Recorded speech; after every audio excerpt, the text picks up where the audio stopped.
রাজ্যের বনমন্ত্রী অনিমেষ দেববর্মার হুমকি মাত্র ৭২ ঘন্টার মধ্যেই আমবাসা বন দপ্তরের বনকর্মী অফিসাররা সারা রাতব্যাপী ডিউটি করার পর আমবাসার অতি নিকটবর্তী খতাঙ্গপাড়ার থেকে বিশাল পরিমাণ অর্থাৎ ৩১ থেকে ৩২ লক্ষ টাকার মালামাল সমেত দুটি বোলেরো পিকআপ উদ্ধার করেছে এবং তাদের ফরেস্ট টাস্ক ফোর্স এবং অফিসারদের বক্তব্য অনুযায়ী গতকাল রাত অর্থাৎ ২৮ জুন রাত 10টা থেকেই জঙ্গলের মধ্যে বসে ডিউটি দায়িত্ব পালন করেন।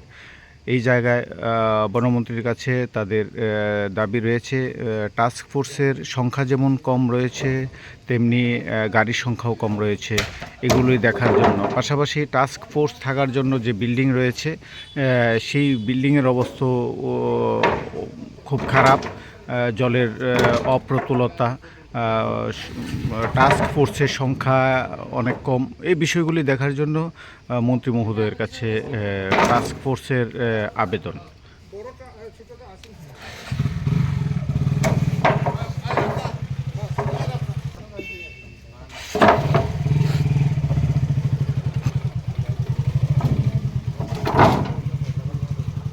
বলা যায় দারুণভাবে সফল আমবাসা ফরেস্ট ডিপার্টমেন্ট।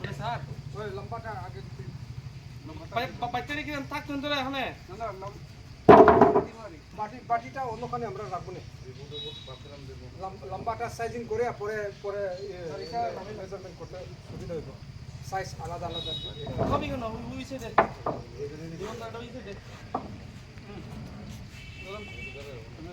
এইদিকে আমি